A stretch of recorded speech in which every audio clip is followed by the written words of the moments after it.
larger story that was actually going on. You know, that's the nature of science, right?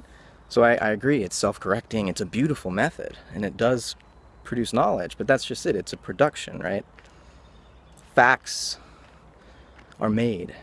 There are no facts until you look through the lens of a theory at experience, right? I mean, experience is theory-laden, is another way to put it.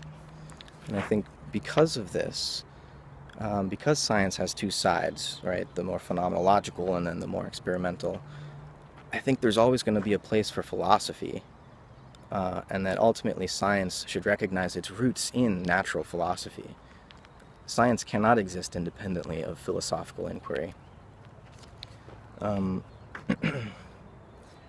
So, and then, you know, in terms of being more realistic about how science is in fact embedded in society, and it's a cultural activity that human beings engage in because they value it, and you know, acknowledging that science has always been wed to and dependent upon industry and the military in order for it to advance. You know, the advance of industrial capitalism and the military-industrial complex and all of that cannot at all be understood apart from science, and nor can science be understood apart from it, right? So if we take a more, you know, holistic look at human history here and include science among all the other activities that human beings engage in, then I think it's clear that science is not incompatible with religion. It couldn't possibly be, because they're not even measurable by the same scale, right? You can't even, there's no criterion to judge their compatibility or incompatibility, because, you know, they're different modes of existence. Science, you know, we say it produces knowledge, right? Religion isn't about knowledge, and I think we get it all wrong when we try to understand religion as though it were about beliefs, belief systems, and dogmas, and so on. Religion, like science, is I think best understood as a process. It's something that people do, and it's not about coming up with, you know, objective knowledge of the way the mind-independent world behaves. That's not what religion is about. Religion is about finding ways to transform one another with our speech, you know, through the power of the word, as it's called in the Judeo-Christian traditions, the logos, right? Religion is a matter of the spirit, where the spirit is not the dead letter, the dogma, you know, the theological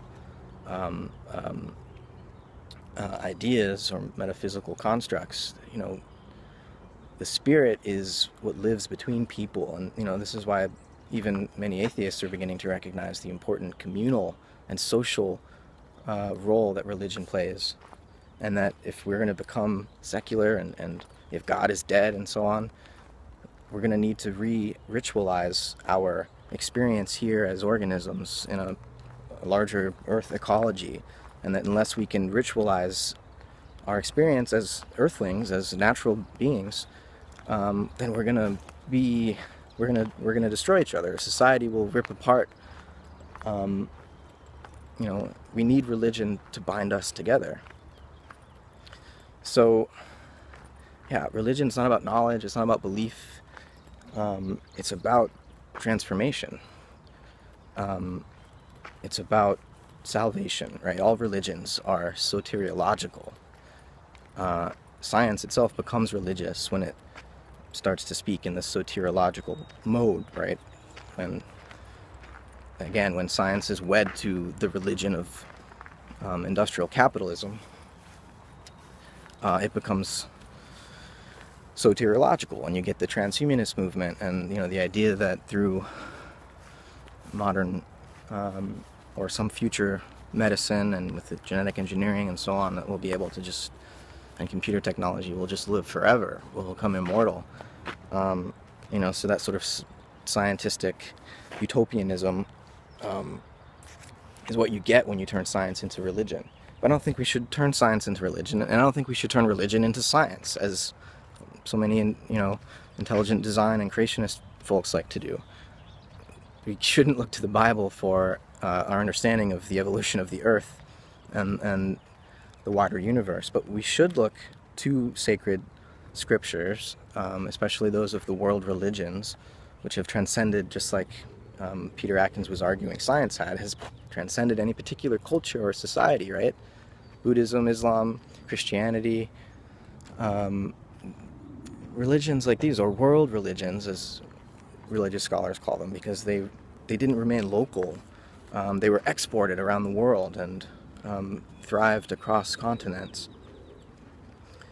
So I think we need to look to religious scriptures as at least the beginnings of a planetary ethic, or a way of ritualizing and commonly valuing our experience as earthlings on a living planet.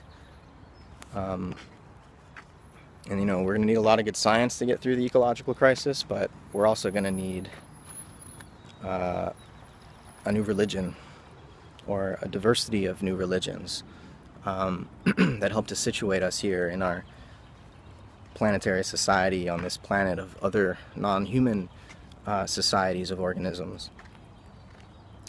So, you know, rather than Peter Atkins or any scientific materialist, I would advocate that, you know, we start reading, you know, that the skeptic, rationalist, atheist crowd start reading thinkers like Alfred Whitehead, who articulated an alternative to scientific materialism as a result of that particular metaphysic having been totally undermined by 20th century physics and by Darwin's evolutionary theory in the 19th century. So Whitehead tried to rethink the ontology of science after the Newtonian mechanistic universe was destroyed in the early 20th century by quantum and relativity theory. He called his a philosophy of organism, substituting the mechanistic for the organic metaphor. So, you know, as an introduction to him, I'll post a link to a long essay that I've written on Whitehead's relevance, as I understand it, to contemporary scientific cosmology.